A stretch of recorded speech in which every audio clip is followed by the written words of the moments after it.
पूज्य श्री साहेब जी, वंदनीय संत समाज, सम्माननीय भक्त सज्जनों एवं माता बहनों,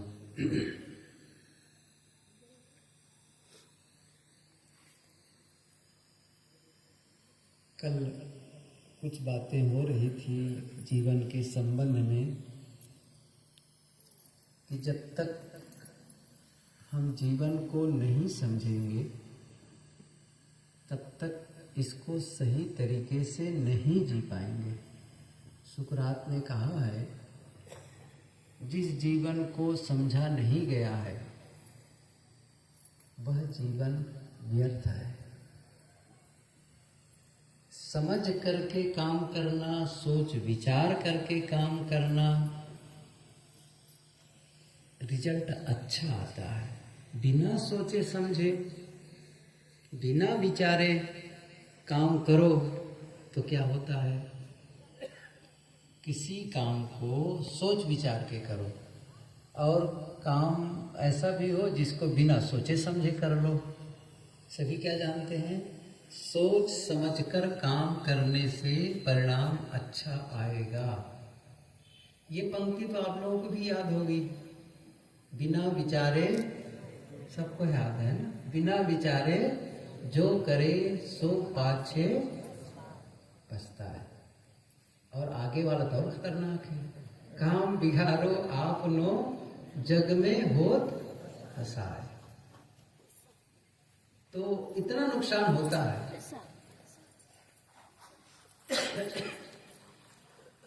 काम बिगड़ जाता है, हंसी होती है, पश्चाताप होता है किसी भी काम के लिए। अब जीवन का अपना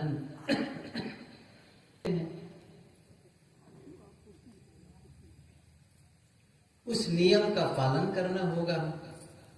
ये पूरी दुनिया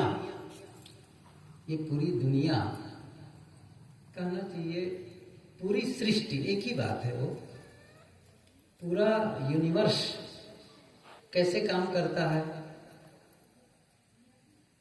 कुछ लोग तो कहते तो हैं कि दुनिया भगवान चला रहा है, ईश्वर चलाता है, लेकिन अभी उस विषय को बहुत मैं नहीं बोलूंगा, लेकिन इतना तो मान के चले कि कोई ऐसा नहीं है जो इस दुनिया को संचालित कर रहा है। दिन रात का होना, मौसम का बदलना, ये सब कोई बैठ करके करा नहीं रहा है। बारिश हो रही है, ठंडी हो रही है, गर्मी हो रही है, तो कोई इसको बदल रहा है। जैसे कोई बिजली वाले हैं, वो ऐसा चेंज करे, घुमा करके फेस चेंज कर रहा हो, ऐसे ही मौसम कोई चेंज कर रहा हो, ऐसा नहीं है। ये एक ऑटोमेटिक सिस्टम है। सरल ढंग से कहें तो नियम से दुनिया कैसे चलती है? नियम से। जैसे एक पत्थर है, उठा करके फेंको और पत्थर नीचे आ गया। अब पूछो क्यों आ गया? भगवान ने ढकेला ऊपर से। इतनी बात तो समझ में आ रही ना। अब ये बात पहले भी होता रहा कि पेड़ से फल नीचे आते थे, सोचा नहीं। न्यूटन भी एक दिन लेटे हुए थे, एक वैज्ञानिक, और उसके सामने एक फल गिरा। अब उसके मन में आया, अच्छा ये फल क्यों गिरा? ऊपर क्यों नहीं चला गया? अच्छा दाएं बाएं क्यों नहीं चला गया? अब वो उसके मन में चिंतन शुरू हुआ। तब उन्होंने कहा, नहीं, पृथ्वी में चुंबकीय शक्ति है, खींचने की क्षमता है, और उसका नाम उन्होंने दिया गुरुत्वाकर्षण शक्ति। इस में आकर्षण करने की शक्ति है, और ये सभी ग्रहों में है। ये भी बात सही है। और आप पढ़े लिखे सब हैं, इसलिए इस पर विस्तार के भी कहने की जरूरत नहीं है। आकाश में ये जितने ग्रह, नक्षत्र, पिंड दिख रहे हैं ना, सब तैर रहे हैं। जैसे हम सभी तो सब पढ़े लिखे लोग बैठे हैं, क्या पढ़े हैं? पृथ्वी की दो गतियां और भी बताते हैं, लेकिन मुख्य रूप से दो। एक गति है दैनिक गति, दूसरी है वार्षिक गति। दैनिक गति में दिन और रात होते हैं, पृथ्वी ऐसे एक बार ऐसे घूम जाती है, तो जो हिस्सा सूर्य के सामने हुआ वो दिन होता चला गया, जो सूर्य के विपरीत होता गया वे रात होती चली गई। इसलिए क्रमशः धीरे धीरे धीरे धीरे ये एक चक्र, और ऐसा घूमते घूमते घूमते वो पूरे 365 दिन में सूर्य का एक चक्कर लगाती है। अब सूर्य वैसे भी बहुत बड़ा है, 13 लाख गुना बड़ा पृथ्वी से। बहुत बड़ी बात है ना, पृथ्वी से 13 लाख गुना बड़ा है, इतना बड़ा है। अब वो बात अलग है कि हनुमान जी उसको निगल गए, वो बात अलग है भाई। अब पता नहीं उस समय सूर्य ठंडा रहा होगा, वो तो वही जाने, उस पर भी कोई कमेंट्स देने की जरूरत नहीं है। बस इतना ही समझ लो, पृथ्वी से 13 लाख गुना बड़ा, और वो आग का गोला है।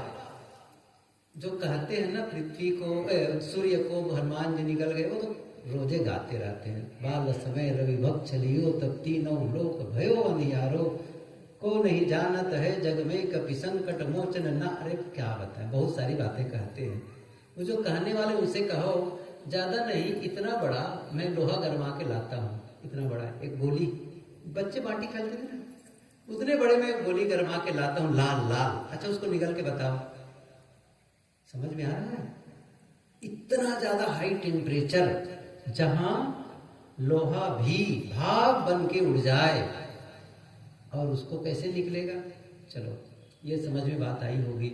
मैं कह रहा था कि ऐसा जब वो पृथ्वी घूमती है तब मौसम का परिवर्तन होता है, मौसम का परिवर्तन होता है। अब ऐसा थोड़ी कोई पृथ्वी को ढकेल रहा हो, पूरब से हवा आ रही हो तो कोई आदमी जाकर के उधर से ढकेल रहा हो हवा को, या फूंक रहा हो, पश्चिम से हवा चलती है तो कोई जाके वहां से धक्का मारता हो, ऐसा कुछ नहीं है। मैंने कहा ना नियम से, एक उदाहरण दिया, पत्थर ऊपर फेंको नीचे आया, पानी को डालो नीचे की ओर बहता है, आग जलाओ तो ऊपर की ओर, क्यों होता है? अरे भाई उसके नियम है बस। ये सारी गतिविधियां नियम से काम कर, सारे जो यूनिवर्स है, ये पूरी सृष्टि नियम के तहत चलती है। और वेदों में तक बात आई है, देव भी नियमों का उल्लंघन नहीं कर सकते। साधु हो, गृहस्थ हो, छोटे हो, बड़े हो, कोई छत से किनारे चले जाए और दोनों पैर को बाहर कर दे, साधु भी नीचे आ जाएगा और 7 साल का बच्चा भी आ जाएगा। वहां क्षमा नहीं है, वहां क्षमा नहीं है।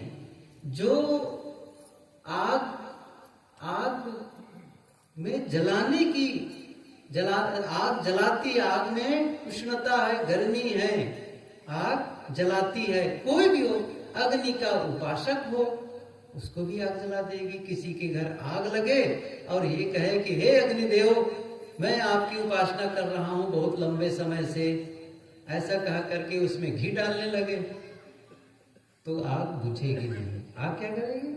जलाएगी।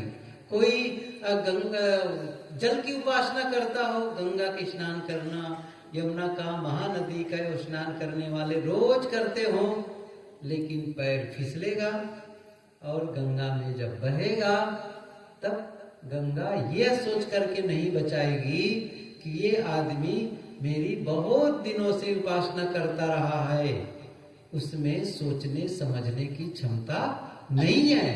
इतनी साधारण सी बात को समझाना, बताना है और समझ लेना है, और ऐसा समझ लेने मात्र से क्या होगा बताऊं? न आपको अलग से देवी देवता मानने की जरूरत पड़ेगी, न ईश्वर ब्रह्म परमात्मा को आकाश में मानने की जरूरत पड़ेगी, न दुआ, भभूत, लगान, टोना, टोटका, बहुत सारे ग्रह, लगन, मुहूर्त, भूत, प्रेत। यदि इस नियम को समझ लिया गया, सब कुछ ठीक हो जाएगा, सब कुछ ठीक हो जाएगा। नहीं समझते हैं तो क्या करते हैं? नहीं समझते इसलिए मेरा हाथ की रेखा देख दो, भाग्य बता दो, अब आ गया, हाथ की रेखा देखने से क्या होगा बताओ? अच्छा, जिसका हाथ नहीं होता उसका भाग्य होता है कि नहीं होता है बताओ?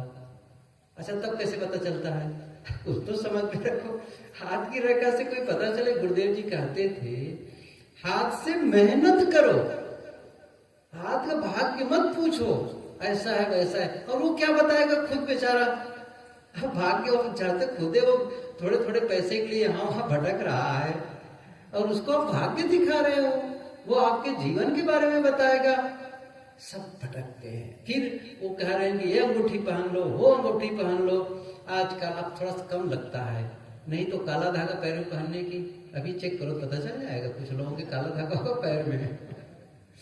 गजब है। काला धागा पहनने से क्या होता है? मैंने पूछा लोगों से क्या होता है। अच्छा, एक्सीडेंट नहीं होता है? नहीं, इससे कुछ नहीं फर्क पड़ेगा काला धागा से। अच्छा, बीमार नहीं पड़ोगे काला धागा पहन के? अरे पड़ सकते हैं। अच्छा, घर में लड़ाई झगड़ा नहीं होगी काला धागा बांधने से? हो सकता है। अरे तो भाई कौन से मर्ज की दवाई है वो? किस लिए पहन रहे हो? लोगों के गले में ताबीज पहना देते हैं। और कहा बताइए माताओं को भी, छोटे छोटे बच्चों के मन में भ्रम डाल देते हैं। क्या जरूरत है ताबीज पहनाने से? शुरू से ही उनको डरा रहे हो। न ताबीज पहनाने की जरूरत है, न काला धागा बांधने की जरूरत है। और कुछ लोग कहीं कहीं देखोगे ना, मकान में सामने काली हंडी टांग देते हैं। देखिए काली हंडी टांग देते हैं, सही है ना? अच्छा, क्यों टांग देते हैं? नया मकान है, टोना न लग जाए। क्या बात है? इसका मतलब है वो काली हंडी उस मकान की रक्षा करने वाली है। एक काम करो, अब काली हंडी को हेलमेट की जगह पहन के मोटरसाइकिल चलाओ। समझ गए? काली हंडी को हेलमेट के बना करके मोटरसाइकिल चलाओ, क्योंकि सिर कभी भी फटेगा नहीं। आप कैसा लगता है? पता चल रहा है? कितने भ्रम में पड़े रहते हैं। समझ पूर्वक जीवन जियोगे तो इन सारे भ्रम और अंधविश्वास से दूर होते चले जाओगे। और ऐसा, और जो समय बर्बाद कर, कितने लोग, एक सज्जन है भगत हो गए सूरत के, क्या गजब है। वो अब बताते हैं साहब कहां कहां भटकता था वो मंदिर, वो जो जहां भेजा अमुक की पूजा, अमुक रात, आधी रात में जाओ अमुक मंदिर में, दोनों पति पत्नी। साहब क्या बताएं, कितनी नरक हो गई थी जीवन। और ये भी वो कहते हैं यदि मैं यहां न आया होता, आप लोगों से न मिला होता, तो शायद मेरा जीवन न होता, मैं मर गया होता। इतने भ्रम और अंधविश्वास में क्यों भटक रहे हो? क्यों जिंदगी को बर्बाद करते हो? क्यों समय की बर्बादी, शक्ति की, धन की बर्बादी करते हो? सीधा पथ, सीधा रास्ता। कौन सा रास्ता सीधा है? जैसा करोगे वैसा भरोगे। ये नियम है, सब लोग जानते हैं। जो हम करते हैं हमारे जीवन में रिजल्ट कहां से आता है? हमारे जीवन में जो भी परिणाम, मैं इसको इस ढंग से पूछा करता हूं। क्या पूछता हूं? आप अच्छा जीवन जी रहे हैं या अच्छा जीवन नहीं जी रहे हैं? कैसे जानते हैं इसको? कभी पूछे अपने आप से, या कभी पता किए हैं अपने जीवन के बारे में, मैं अच्छा जीवन जी रहा हूं या अच्छा जीवन नहीं जी रहा हूं? उसका जानने का कोई तरीका है, कोई पैमाना है? यह असली सामान है, यह नकली सामान है? जानते हैं ना, दूध सही है, दूध गलत है, नाप लेते हैं। उसके लिए मीटर होता है, क्या लेक्टोमीटर, जो भी नाम लेते हैं उसका है। ऐसे ही सोना खरा है, सोना खोटा है, कसौटी होती है। हीरा को भी पारखी परखने वाले पारखी बैठे रहते हैं। जीवन को कैसे परखते हो ये बताओ। देखो, सोना न परख पाओ चलेगा, और जीवन न परख पाओ तो, फिर से कह रहा हूं मैं, यदि आप भौतिक विज्ञान न जानो तो भी कोई बात नहीं है, सही है ना? अच्छा, रसायन विज्ञान, केमिस्ट्री न जानो तो भी जीवन चलेगा, बहुत फर्क पड़ने वाला नहीं है। राजनीति विज्ञान न जानो कोई बात नहीं है, अर्थशास्त्र के बारे में न जानो ठीक है भाई, लेकिन फिर भी जीवन बढ़िया रहेगा, कोई दिक्कत नहीं है। लेकिन जीवन के विज्ञान को न जानो, कितना नुकसान करेगी। जानने योग्य जीवन है उसके बारे में तो पता ही नहीं करते हैं, इसके महत्व को नहीं समझते हैं, जबकि ये जीवन बहुत कम समय के लिए मिला है, बहुत कम समय के लिए। साहब की पंक्ति याद करो, आज काल दिन कईक में अस्थिर ना ही शरीर, कहाँ ही कबीर कस राखी हो कांचे बासन नीर। कच्चे घड़े में पानी डाल दो, कब तक टिकेगा? जिस घड़े को आग में पकाया नहीं गया है कब तक टिके? एक साहब उदाहरण दे रहा है। कांचे बासन टिके न पानी, उड़ गए हंस काया को मिलानी। यह तन कांचा कुंभ है लिए फिरे थे साथ, टपका लागा फुट गया कछु न आया हाथ। साहब कितनी अच्छी अच्छी बातें, इतनी सरल सरल बातें बताते हैं, लेकिन हम लोग तो कबीर साहब के विचार पढ़ने के तो हम बिल्कुल पक्ष में ही नहीं है। कबीर पंथी हैं, सही है ना? अच्छा वो पूछो आप कबीर पंथी? हाँ कबीर पंथी हैं। क्या प्रमाण? कंठी है साहब, देख लो। कंठी पहनने से हो गए आप। जानते हैं कबीर साहब के कुछ पंक्ति याद है, दोहा से। और आजकल इंग्लिश पढ़ने वालों की तो और दुर्दशा है। अभी यही नजदीक है ना, वो अभनपुर में एक बार था, उसमें रक्षाबंधन के समय घर के सब बैठे, बच्चे भी आए बैठने में, तो सब उनके दादा बड़े प्राउड फील कर रहे थे। क्या कह रहे थे? साहब सब कॉन्वेंट इंग्लिश मीडियम वाले हैं, इंग्लिश मीडियम वाले हैं, बड़ी अच्छी बात है। फिर मैंने बातें शुरू की, जीवन के संबंध में बिल्कुल पता नहीं है। मैंने कहा उनके दादाजी को, भैया आप बताएं कि आप जब छोटे थे तब बचपने से ही तुलसी, सूर, कबीर इन संतों के, इन कवियों के वाणी पढ़ लेते थे। बचपने से हम लोग को याद हो गया था, ऐसी वाणी बोलिए मन का आपक होए, औरन को शीतल करे आप ही शीतल होए।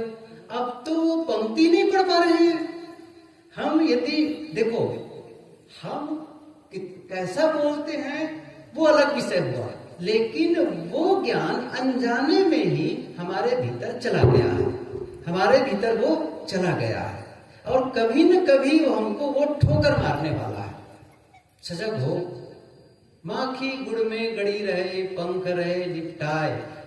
कितनी बातें याद हो गई थी, लेकिन अब ये बहुत इंग्लिश पढ़ने वाले, जान जाओगे इंग्लिश भाषा ही तो है, जान गए क्या हो जाएगा उससे? इंग्लिश जान करके कोई हाथी घोड़ा हो जाओगे, कौन बड़ा काम हो जाएगा? हो गया। नहीं जानते कोई बात नहीं, उस भाषा में बोल लोगे, चीज तो वही है बस। अच्छा कोई पानी कह रहा है, पानी पीने से प्यास बुझ रहा है, अच्छा कोई वाटर कहेगा तो क्या करेगा उससे? तभी प्यास बुझेगी, हो तो गया, बात खत्म हो गई। और उसी बात को लेकर के मार रहे मैं इंग्लिश का ज्ञाता। अरे इंग्लिश का क्या ज्ञाता हो गया? देखो मैं उसकी भी मनाही नहीं कर रहा हूं, आज उसकी आवश्यकता है, इंग्लिश जानना कोई गलत नहीं है, लेकिन जो हमारे पूर्वज, जो संत लोगों ने जो नैतिकता और सदाचार और जीवन का पाठ पढ़ाया था, उससे तो अछूते रह गए। अब उसके दादा भी इस बात को बैठो बोल मेरे क्या कर रहे हैं आप? ये दादाजी को कहा कभी बताएं बच्चों को इन पंक्तियों को। गोस्वामी तुलसीदास की पंक्ति है, कितनी पंक्ति मधुर मधुर उनके सुंदर बातें हैं, अब उसकी पढ़ाई नहीं हो रही है। तो अच्छा मेरा प्रश्न वहीं रह गया है, फिर से पूछ लेता हूं, क्या कहा था? आप अच्छा जीवन जी रहे हैं या अच्छा जीवन नहीं जी रहे हैं, कैसे जानते हैं? ये प्रश्न था। मैं बताऊं, जानते ही नहीं है कहो ना। सीधी सी बात है, चाहे जैसा चल रहा है भाग्य भरोसे ढकेल रहे हैं। एक नदी है, मुर्दा नदी में बहता है और जिंदा इंसान बहता नहीं है, वो धारा काट के। हम लोग बह रहे हैं, खाल जैसा ढकेल दे परिस्थिति, इधर किनारे ले आए, उधर चले गए, उधर किनारे गए, उधर चले गए, कभी बीच में चले गए, ढकेल दिए। भाग्य भरोसे, जो भाग्य में होगा होगा, जो ऊपर वाले देते, जो भगवान करेगा वही होगा। आज एक सूत्र याद करो, भगवान भरोसे बैठ करके, भाग्य भरोसे बैठ करके कभी भी आप अपने जीवन को विकसित नहीं कर सकते, नहीं कर सकते। अच्छा, भगवान आपका दुश्मन है जो आपको गलत पथ पे ले जा रहा है।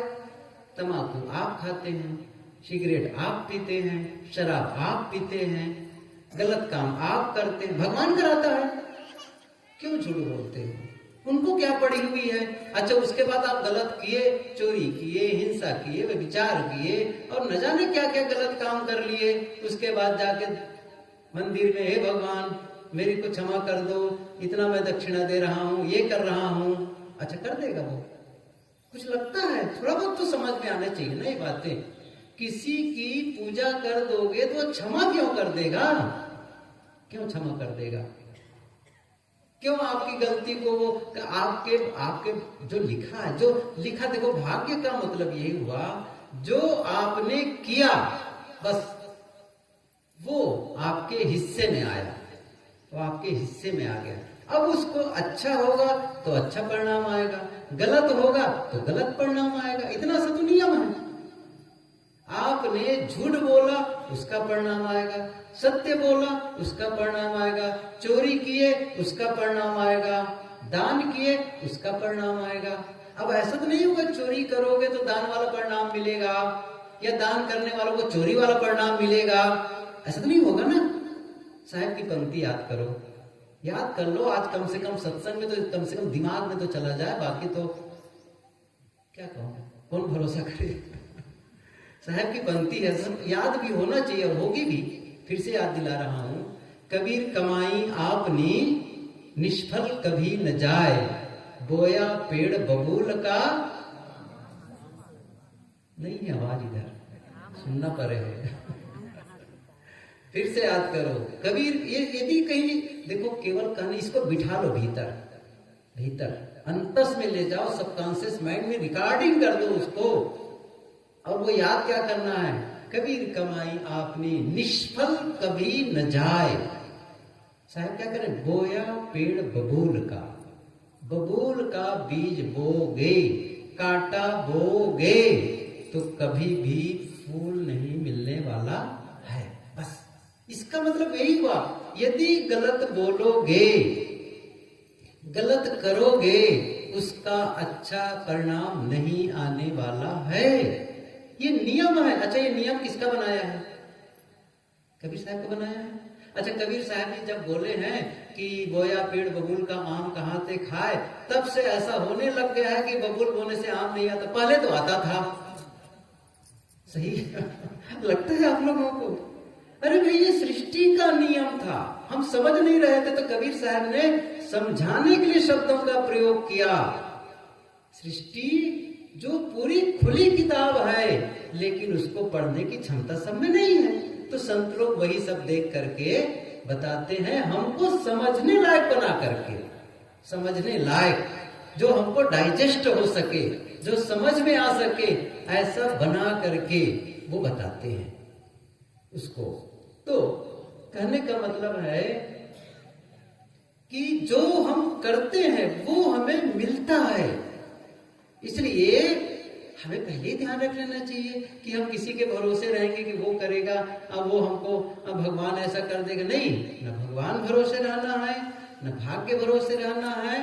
तो मैं कह रहा था कि जो आपके वो बदलेगा नहीं, कोई आपको नहीं बदल देगा, आपके कर्मों को, आपके भाग्य को, आपके पूजा पाठ से, फिर से कह रहा हूं, आपके पूजा पाठ से कर्मों का परिणाम नहीं बदलेगा। अच्छा, एक उदाहरण बताओ, समझ में आए, कम से कम कहानी तो याद रख लेना, बाकी भले भूल जाए।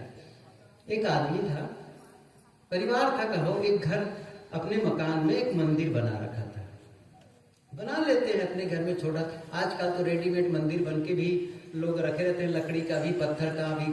आप कभी आओ उधर तो संगमरमर के बढ़िया बढ़िया मूर्ति, जहाँ संगमरमर के काम होते हैं वहां पर वो मूर्ति बना ले। अच्छा, उसमें स्थापित कर लिए थे मूर्ति। अच्छा, कुछ नहीं मिलता है ना, जो ऐसे वो रहते हैं ना, आलमारी, ताखा, मैंने फूला कह लो ना, सही है नहीं? उसमें क्या कहते, कई प्रकार के, उसमें हनुमान जी भी रख देंगे, उसमें लक्ष्मी को भी रख देंगे, कबीर साहब को, गुरुदेव जी का भी चित्र रख देंगे, सबको रख देंगे। किसी से पूछा गया, भैया सारे देवी देवता को एक साथ क्यों रखे हो?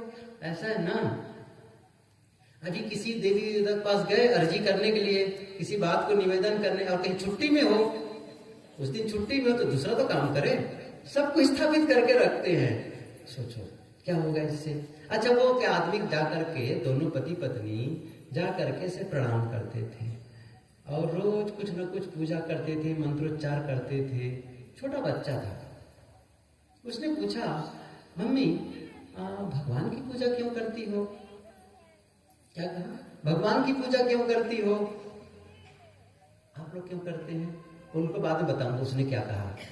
आप लोग बता सकते हैं क्यों करते हैं? उन्होंने क्या कहा, भगवान सर्वज्ञ है, भगवान सर्वशक्तिमान है, सब जगह है, सब कुछ है वो, और हमारे बिगड़े काम को भी बना देता है। क्या कहें? बिगड़े काम को भी वो बना देता है, इसलिए हम भगवान की पूजा करते हैं। अच्छा ठीक है, ये बात बच्चे के मन में समा गई। क्या? बिगड़े काम को भी भगवान बना देता है। अगले दिन से छोटा बच्चा भी भगवान के मंदिर के वो भी हाथ जोड़ करके प्रार्थना करने लग गया, और अंदर अंदर में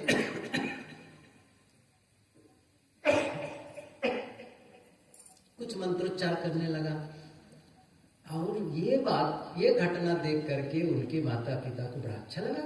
देखो हमारा बच्चा भी पुजारी हो गया, भगवान का भगत हो गया। 2-3 दिन तक छोटा बच्चा भगवान के सामने हाथ जोड़ करके विनय वंदना करने लगा, पूजा करने लगा। एक दिन पूछा, मम्मी ने कहा, बेटा तुम क्या मांग रहे हो भगवान से?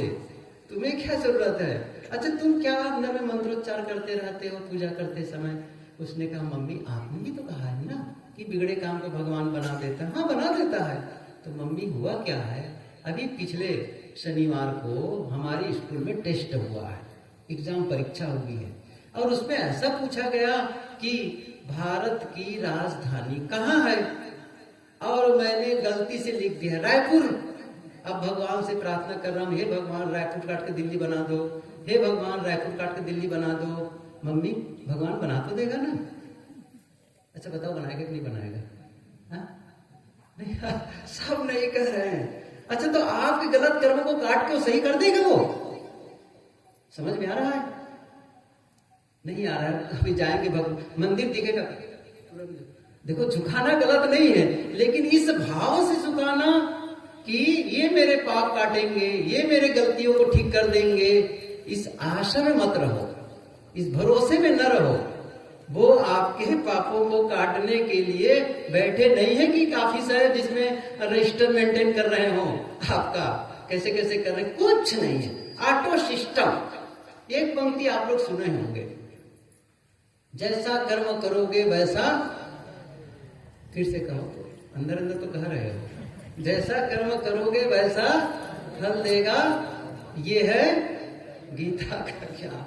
मैं थोड़ा सा भिन्न विचार रखता हूं। जैसा कर्म करोगे वैसा फल तो मिलेगा। अब बेचारे भगवान को बीच में क्यों ला रहे हो?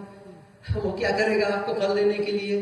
अच्छा प्रयोग देख लो, हाथ है, हाथ को ऐसे पत्थर पर पटको या आग में डालो, या तो जलेगा आग में डालने से, या पत्थर में पटकने पर दर्द होगा। तो वो दर्द देने के लिए भगवान आया बीच में? आपको समझ में आ रहा है? फिर से कह रहा हूं, जो आपने पत्थर पर हाथ पटका या गलती से चोट लग गई, कुछ भी जो दर्द हो रहा है वहां पर बीच में एक तो हुई हाथ का जलना और उसके बाद दर्द का होना, इस बीच में भगवान कहाँ आ गया बताओ? मिर्च, एक गिलास पानी में 1 चम्मच मिर्चा का लाल पाउडर मिर्चा का 1 चम्मच घोल लो और उसके बाद पी जाओ। अच्छा जलन होगा, भगवान जला रहा है, समझ में आ रहा है? भगवान जला रहा है, कहाँ है भगवान बीच में? लेकिन उसकी जगह 1 गिलास, गर्मी का मौसम है, 1 गिलास बढ़िया से पानी हो ज्यादा सा, और उसमें नींबू डाल दो, थोड़ा चीनी डाल दो, हल्का सा नमक डाल दो, घोल करके छान दो और पियो। अच्छा बर्फ मिले तो टूरा डाल दो, अच्छा कैसा लगेगा?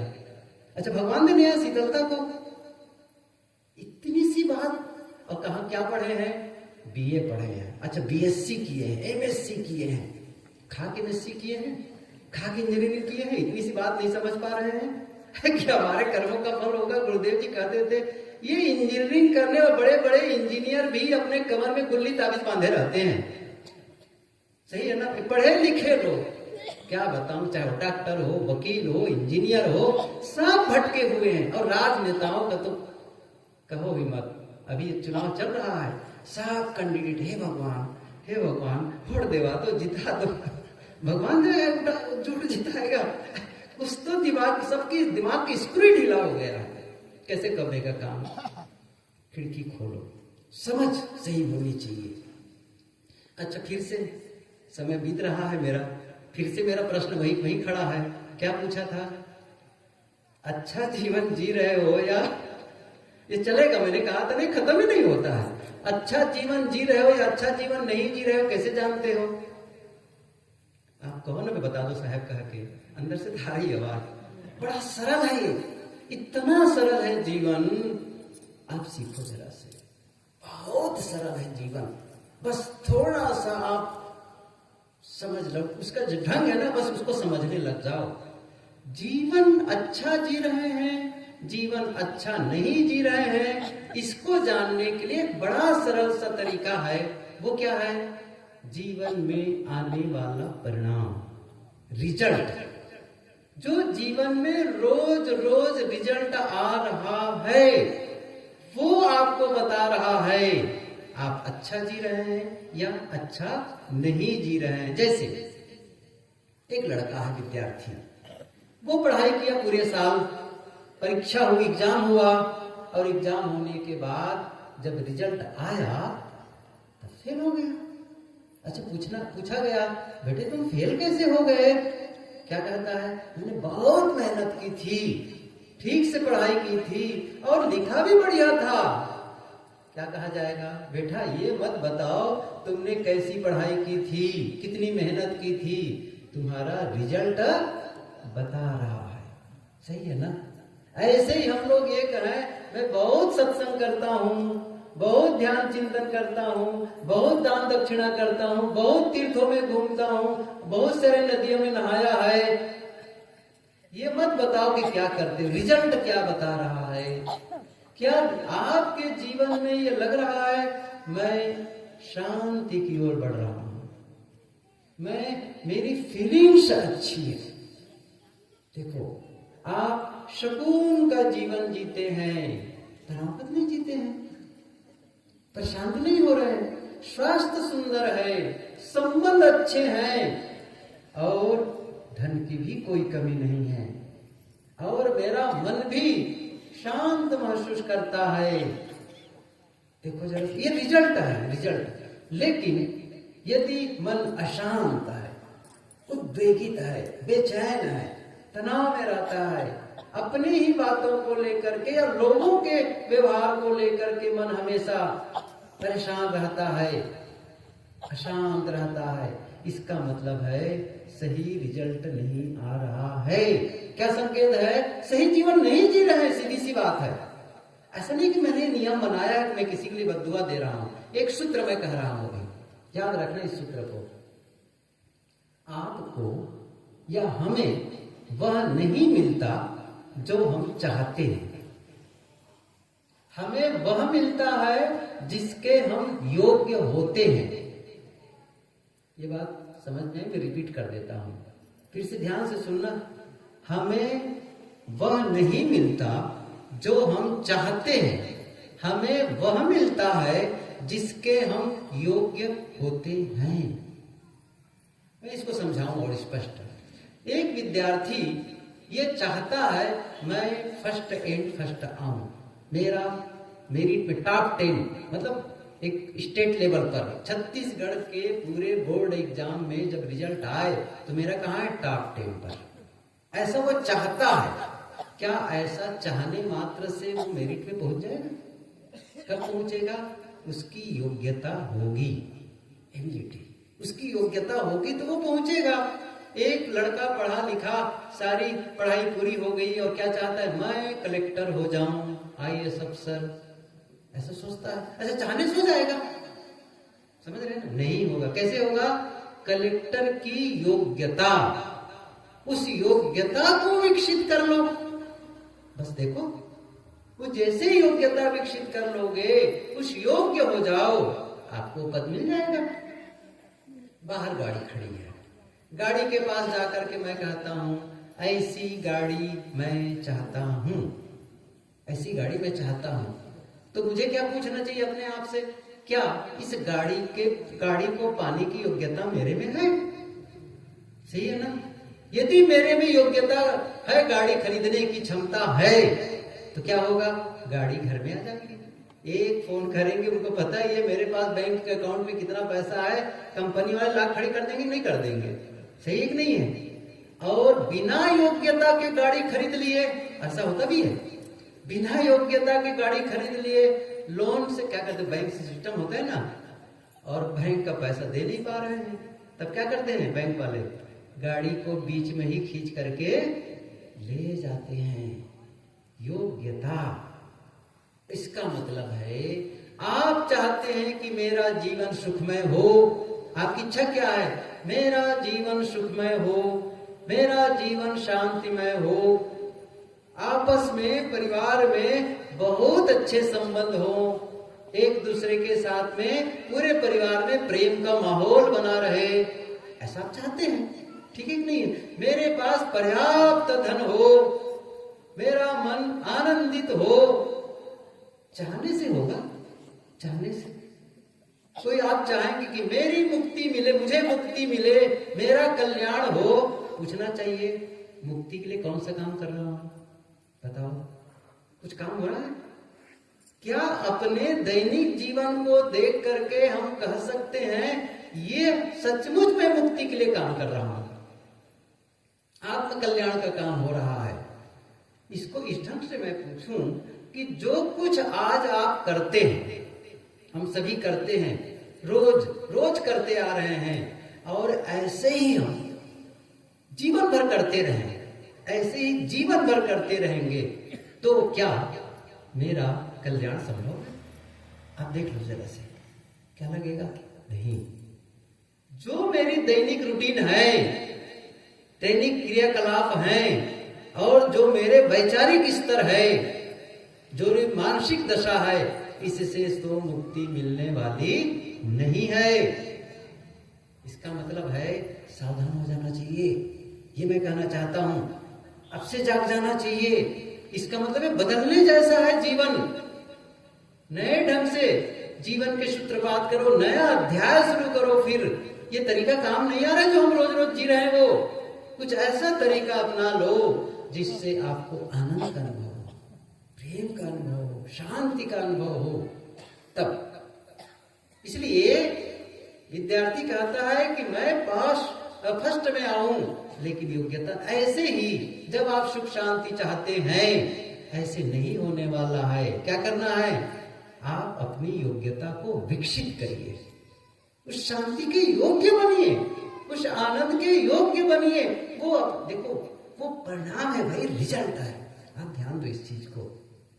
शांति कोई प्रोसेस नहीं है, वो रिजल्ट है जीवन का। अशांति रिजल्ट है, दुख रिजल्ट है, सुख रिजल्ट है। मतलब कुछ किया उसका परिणाम है। सही है ना? आप सीधे दुख को नहीं ला सकते कहीं से, कहीं दुख रखा है जिसको आप आपके भीतर कोई फेंक के डाल दे, या कोई सुख रखा है जिसको खींच करके आप कपड़ा ले सकते हैं, पानी ले सकते हैं, भोजन ले सकते हैं, सोने चांदी ले सकते हैं, सुख भी खरीद सकते हैं। नहीं, आप कुछ ऐसा जीते हैं, आपका जीवन का सिस्टम कुछ ऐसा होता है, उसके परिणाम में आप सुख महसूस करते हैं। इसका उल्टा आप कुछ ऐसा करते हैं जिसके परिणाम में आप दुख महसूस करते हैं। कोई बीच में आने वाला नहीं है आपको दुख सुख देने वाले, आपके ही द्वारा सुख मिल रहा है, आपके ही द्वारा दुख मिल रहा है। अब कठोर एक पंक्ति कहने जा रहा हूं, थोड़ा सा संभाल के रखना, बहुत कठोर है ये। लेकिन कहने जरूरी है। क्या कहने जा रहा हूं? यदि आप इस समय दुखी हैं, अशांत हैं, तनाव में हैं, आपस में संघर्ष है, आपस में स्वास्थ्य ठीक नहीं है, धन की कमी है, इसका मतलब है आप इसी के योग्य हैं। है ना कठोर? कोई संभालेगा इसको? आप इसी के योग्य हैं। आप दुखी होने के योग्य हैं, आप अशांत होने के योग्य हैं। ऐसा नहीं कि कोई आपको श्राप दे रहा है, आपने ऐसा बीज बोया है, आपने जीवन शैली ही ऐसी अपनाई, ऐसा किया गया है। कोई दोषी नहीं है। समाज के लोग नहीं, परिवार के लोग बिल्कुल नहीं, ऊपर वाला बिल्कुल नहीं, जमीन वाला कोई नहीं। पंक्ति हम दोहराते हैं, काहू न कोई सुख दुख कर दाता, निज कृत कर्म भोग सुन भ्राता। कोई सुख दुख देने वाले नहीं। हम बहाना बना के बचेंगे। साहब की पंक्ति याद करो, कहाई कबीर कही देहो खोरी, जब चली हो झिझी आशा तोरी। जब इस संसार से जाओगे तो जो सचमुच जीवन मिलने से जो करना चाहिए वो काम पूरा नहीं हुआ है, पूरा हुआ ही नहीं हो काम। अंत में तब क्या होगा? जो भी आपकी इच्छा है, और संसार का भी काम पूरा नहीं हुआ है। अद्भुत तो ये है न, साहब ने कहा है ना कि दोनों से गए, ई जग तो जहड़े गया, भया योग ना भोग। करना चाहिए योग साधना करके जीवन को कल्याण में बना लेना चाहिए। अच्छा छोड़ दिए, मैं साधना पथ पे नहीं बढ़ूंगा। अच्छा तो क्या करें? भोग में लग गए। अंत में भोग भी छूटा। चाहे जितना बड़ा मकान बना लो, चाहे जितनी संपत्ति इकट्ठी कर लो, चाहे जितनी सुंदर गाड़ी, और चाहे जितना परिवार का विस्तार कर लो, चाहे जितनी डिग्री प्राप्त करो, अंत में क्या होगा? छोड़कर जाना होगा। छोड़ करके तो जितना हम चाहे रहते हैं कि ऐसा मैं भौतिक विस्तार कर लूंगा, वे भी अपूर्ण हो गया है। उनको लगता था और खरीद लेता, और बढ़ा लेता, ऐसा वो भी पूरा नहीं हुआ। और योग तो आप पहले ही छोड़ दिए, इसलिए वो भी नहीं। साहब कहते भया योग ना भो, ना हम योग कर पाए। साहब वो कह रहे हैं, कहां कबीर तो ये जो आशा थी, ये करूंगा वो करूंगा, कहां कबीर जब कहीं देहो खोरी, जब चली हो झिझी आशा तोरी। ये तमाम आशाएं बना करके रखे थे, ये सब टूटेगी। और संसार से जब जाओगे, किसको दोष दोगे? बताओ, किसको दोष दोगे? अच्छा दोष दोगे तो होगा क्या फायदा उससे? मान लो आपने दोष लगाया, इसके नाते मैं साधना नहीं कर पाया, इसके कारण मैं अपने जीवन को कल्याणमय बना नहीं पाया, ऐसा मैं कहता हूं। मैं समझा भी ले जाऊं दुनिया वालों को, नुकसान किसका हुआ? किसका नुकसान कर रहा हूं मैं? खुद का। सही है ना? अपना नुकसान। क्योंकि आत्म साधना से बढ़ करके इस दुनिया में कोई बड़ा काम नहीं है। यस्तात्मरतिरेव स्यादात्म तृप्तस्य मानवा, आत्मन्यो च संतुष्टस्य तस्य कार्यम न विद्यते। आत्म स्थिति के अलावा एक से बढ़ करके कोई काम ही नहीं है। जो आदमी शांति की साधना करता है वो केवल अपने लिए कर रहा है, नहीं है। मैं पूछूं, बुद्ध ने शांति की साधना की, उसका लाभ संसार को मिला? महावीर ने शांति की साधना की, सदगुरु कबीर ने जो पद बताया और खुद ने वो अपने जीवन को मांझा संवारा सारी प्रतिकूलताओं के बावजूद, तो उनके लिए तो लाभ हुआ ही, संसार के लिए लाभ नहीं हुआ, सबके लिए हुआ। जितने भी महापुरुषों का नाम लो, सब ने क्या किया है? उन्होंने शांति की साधना की, आत्म साधना की, स्वयं शांत रहे, स्वयं और लोगों को शांति का अशांति बांटते रहे। मतलब उनकी उपस्थिति मात्र से, गजब है ये, उनकी उपस्थिति मात्र से ये काम होता रहता था, उनके रहने से। अच्छा उसमें पेज भी है। पेज क्या है? जो रिसीवर होना चाहिए, रिसीवर, रिसीव करने वाला चाहिए। नहीं तो सतगुरु विशाल देव की पंक्ति है कि वैराग्यवान के संग बिन होए नहीं वैराग, संगत हूं फल ना मिले बिन साचे मन लाग। ट्रेन में गुरुदेव जी के साथ चलते थे, हम लोग की भावना क्या थी गुरुदेव जी के प्रति, आप लोगों की क्या भावना थी, लेकिन ट्रेन के जो यात्री थे उनके मन में एक यात्री तो है, बस रिसीव थोड़ी कर रहे हैं उनसे, नहीं कुछ नहीं, ट्रांसमिट तो हो रहा है। जैसे मैं बताऊं, अभी यहीं जो बैठे हैं ना, हम लोग यहीं बैठे हैं, तो अभी इस पूरे वायुमंडल में टेलीविजन की तरंगे हैं कि नहीं है, आकाशवाणी एफएम बैंड की तरंगे हैं कि नहीं है ना, रिसीव कर पा रहे नहीं। और जैसे ही मोबाइल खोलोगे, जैसे ही उसमें जाओगे, ट्यून्ड होगे, है ना, उस फ्रीक्वेंसी में आओगे, जिसके आधार पर वो फेज, जिस फ्रीक्वेंसी में वो वहां से ट्रांसमिट, सी फ्रीक्वेंसी में आप आ जाओगे, तुरंत रिसीव हो जाएगा। उस चैनल कह देता हूं, समझ में आएगा। और वो चैनल खोलोगे तो तुरंत वो चित्र दिखने लग जाएंगे, वो आवाज आने लग जाएगी, है अभी भी, लेकिन आप रिसीव कर रहे हैं। ऐसे ही संत महात्मा या जो भी साधक हैं, वहां से शांति की धारा प्रवाहित हो रही है। क्या आप चैनल खोले हैं? समझ रहे हैं ना? आप किसका खोले हुए हैं? गाली कुत्ता वाला, लड़ाई झगड़ा वाला, वो भी है चैनल, वो भी है। अब उसको खोले तो वो आप रिसीव कर रहे हैं। हो रहा है कि नहीं हो रहा है? इसी यूनिवर्स से हो रहा है। क्यों हो रहा है? आप क्या ग्रहण कर रहे हैं, क्या रिसीव कर रहे हैं।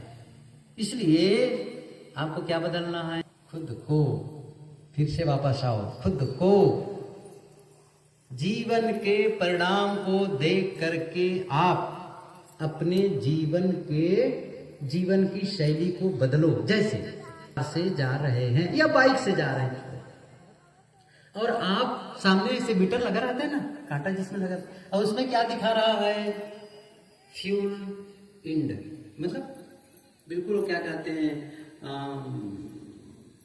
क्या लग जाता है अंतिम में? रिजर्व लग गया। समझ रहे? पता चल के रिजर्व लग गया है। क्या संकेत कर रहा है? तेल भरा, तेल सही है नहीं है? आजकल इलेक्ट्रॉनिक गाड़ी बड़ी बड़ी आती है, उसमें साफ बोलते हैं फ्यूल खत्म है, मतलब स्पष्ट आवाज से बोलते हैं। जैसे आजकल तो ऐसे ही बोलते हैं, जैसे सीट बैठे और सीट बेल्ट नहीं लगाए हैं तो बोलते हैं ना सीट बेल्ट, बोला ना, संकेत दे रहा है ना, सीट बेल्ट बांध लो। ऐसे फ्यूल खत्म हो गया है, ये क्या है? ये परिणाम आया, बस अब क्या करना है? तेल भरा लो, बस। ऐसे ही जीवन के परिणाम को देखकर क्या करना है? मुझे सुधार कर लेना है, सुधार कर लेना है। और जैसे सुधार करोगे परिणाम बदल जाएगा। जब आप अपनी गाड़ी में तेल भरवा लोगे, टंकी पूरी करवा लोगे, तब भी क्या वो संकेत दिखाएगा? बदल जाएगा, बदल जाएगा। क्या करने से? जैसे तेल भराए, वो कर्म कर दिए, परिणाम बदल गया, परिणाम बदल गया। सीट बेल्ट आपने लगा ली, पट्टा लगा लिए, आवाज नहीं आएगी, कोई इंडिकेट नहीं होगा। बस कितना सरल है ये समझना जीवन को। लेकिन हम इसी बात को नहीं समझ पाते हैं और क्या करते हैं? मैंने कहा ना, तमाम देवी देवताओं, मंत्र तंत्र, टोना टोटका, मरी मसान, भटको, जितना समय उतना लगाओ, लेकिन कुछ भी नहीं पाओगे। आज सुन लो, कुछ भी नहीं पाओगे। वहां भूल भटक करके फिर आओगे, कहा हार गया, धन भी जाएगा, समय भी जाएगा, और कई बार तो महिलाओं की इज्जत भी चली जाती है। ये थोड़ा सा कठोर है, लेकिन ऐसा सुनने को मिलता भी है। क्यों सावधान नहीं हो जाते हो? मेरे भाग्य में होगा, मेरे कर्म में होगा, मैं इसको कुछ मिलना होगा तो हो जाएगा। और नहीं है, किसी के बच्चे ना हो, कोई ऐसी बात हो, कभी भी दुआ बहुत के ताबीज के चक्कर में मत जाओ। नहीं, कोई जरूरत नहीं है मुझे, शांत। तो वो तो गया है, टाइम हो ही रहा है। क्या बज गई जी तुम्हारे मन की घड़ी में? 5 मिनट बाकी 6 नहीं, साहब बोलिए, अब बड़ा देर हो गई, बोला कहा क्या हूं मैंने क्या कहा? कुछ नहीं कहा। अच्छा, ये बात बताओ, समझ में आ रहा है कि नहीं आ रहा है? नहीं, फोकट हम बोलत रखो, आपका कुछ पता ही नहीं चलता साहब क्या बोलते हैं। समझ में आ रहा है ना? देखो इस चीज को समझ लो, जीवन किसका है ये बताओ। पहली बात है, ये जो जीवन खड़ा है किसका है? आपका है। अच्छा, जिएगा कौन? आप ही तो जिएंगे। इसमें जो परिणाम आएगा, सुख दुख, हानि लाभ, हर्ष शोक, ये कौन भोगेगा? आप ही तो भोगेंगे। तब क्या करना है? अच्छा, वो कहां से आ रहे हैं? अपने ही कर्मों से। बस यदि मैं सुखी होना चाहता हूं तो ऐसा कुछ करूं जिससे सुख मिले, ऐसा कुछ करूं जिससे शांति मिले, ऐसा कुछ खान पान की शैली हो जिससे मुझे स्वास्थ्य मिले। बस इतनी सी बात है। ऐसे शब्द बोलूं जिससे परिवार में प्रेम बना रहे, ऐसा व्यवहार करूं कि प्रेम क्षमता बना रहे। अब वो करेंगे ही नहीं। अब कई बार ऐसा भी होता है, हर बार गलती आपकी नहीं होती है, सामने वाले की भी गलती हो जाती है। अच्छा, तब क्या करें? बस बड़ा सरल उपाय है उसके लिए, सहनशील हो जाओ, धैर्य हो जाओ, विनम्र हो जाओ। क्षमा और गम ये बहुत जरूरी है। शाम के सत्र में विस्तार से कहूंगा यदि जिंदा रहा तो। क्या पता कौन ठिकाना। भी मैं उदाहरण दे रहा था ना, यह तन काचा कुंभ लिए फिरे थे साथ। कबीर साहब की पंक्ति ऐसी है कि 10 द्वारे का पिंजरा तामे पंछी पौन, रह बेको अचरज है जात अचंभव कौन। एक पिंजरा हो जिसमें 10 दरवाजे हों और सारे दरवाजे खुले हों और पक्षी बैठा हो। आश्चर्य, अरे सारे दरवाजे खुले हो, 10-10 दरवाजे में पक्षी उड़ क्यों नहीं रहा है? साहब यही कर रहे हैं, रहबे को अचरज अहे। फिर से याद करो, बीजक की पंक्ति है ये। 10 दरवाजे का पिंजड़ा तामे पंछी पौन, रहबे को अचरज है जात अचंभव। यदि वो पक्षी उड़ जाए तो कौन आश्चर्य है, क्योंकि दरवाजे तो खुले ही हैं। ये शरीर 10 दरवाजे का, आंख कान नाक बहुत सारे दरवाजे, ये केवल गिनाने के लिए। बाकी रोम रोम में छिद्र है, फिर भी आत्मरूपी पक्षी बैठा हुआ है। आश्चर्य है ना। कब उड़ जाए कोई ठिकाना नहीं है। इसलिए हम सब अपना कल्याण का काम में शीघ्रता लाएं। एक वाक्य मैंने पढ़ा कुछ दिन पहले ही, आध्यात्मिक प्रक्रिया में तीव्रता लाएं। मैं ये नहीं कह रहा हूं कि आप मकान के लिए या धन के लिए, बच्चों के लिए ना करो। सब करो, सब करो, ठीक से मेहनत करो। बड़ा मकान नहीं बनाओगे तो हम लोग आगे कहाँ रहेंगे? गाड़ी नहीं खरीदोगे तो कैसे आएंगे? भोजन नहीं दोगे तो कैसे खाएंगे? सबके लिए जरूरी है, कोई बात नहीं है। लेकिन दुखी होना, अशांत होना, ये नहीं है। ये जीवन क्षमा नहीं करेगा। फिर ये करना चाहिए इस काम को। ठीक है, मुझे करना है काम, मुझे धन के लिए भी मेहनत करनी है, लेकिन आत्म साधना के लिए भी मेहनत करनी है। बैलेंसिंग विकास होना चाहिए, सही ना? बैलेंसिंग, और दोनों पैरेलल चले। ये नहीं कि एक टांग आगे बढ़ गए, पीछे बहुत पीछे है। नहीं, मैं भौतिक क्षेत्र में भी मेहनत करूं और आध्यात्मिक क्षेत्र में भी मेहनत करूं। मैं वहां इतना टाइम लगाता हूं, यहां भी तो कुछ टाइम लगाऊं। मैं कितनी बार ये बात कहा करता हूं, व्यवसायिक जीवन, पारिवारिक जीवन, निजी जीवन, अभी विषय ही अलग है, फिर इसको भी छोड़ता हूं। बस इतना ही ध्यान रखो, व्यवसाय के लिए समय देते हो 2, परिवार के लिए समय देते हो 2, और दूसरा अंतिम है निजी जीवन, खुद के लिए समय देना। कितने लोग दे पाते हैं? ठीक है, व्यवसाय के लिए समय दे देंगे, परिवार के साथ भी समय दे देंगे, लेकिन खुद के लिए बस। और आप महत्वपूर्ण हैं, आप महत्वपूर्ण हैं, ये समझ लो आप, क्योंकि आप ही हैं जो व्यवसाय में जाते हैं, आप ही हैं जो परिवार से जुड़ते हैं, और आप ही गड़बड़ हो तब बताओ। जब आप क्रोधित हो, अशांत हो, काम में जाओ, कैसा काम रहेगा? वो रिजल्ट अच्छा आएगा? अच्छा, आप अशांत और दुखी हो, नाराज हो, और परिवार वालों से मिलोगे, कैसे रिजल्ट आएगा?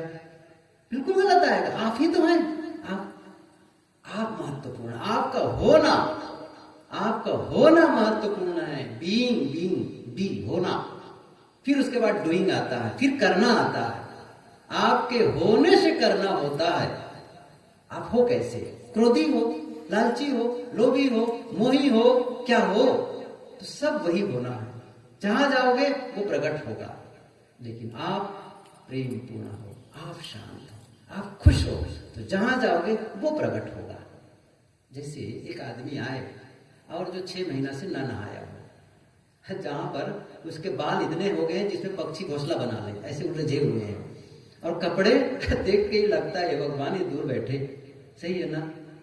अच्छा, वो कुछ नहीं करेगा तब भी वहां से दुर्गंधी आएगी नहीं आएगी? कहेगा मैं चुपचाप बैठा हूं जी, क्या कर रहा हूं, मुझे क्यों घिन करते हो? अरे भाई, आपको होना ही बता रहा है वहां से। लेकिन एक परफ्यूम लगा के, सेंट छिड़क करके आया है, नहा धो करके साफ, समझ रहे हैं ना, अपने आप वहां से क्या बह रहा है? सुगंधी बह रही है, बस सुगंधी बह रही है। आपका जीवन कैसा है, बस यही महत्वपूर्ण है। इसलिए कह रहा हूं निजी जीवन।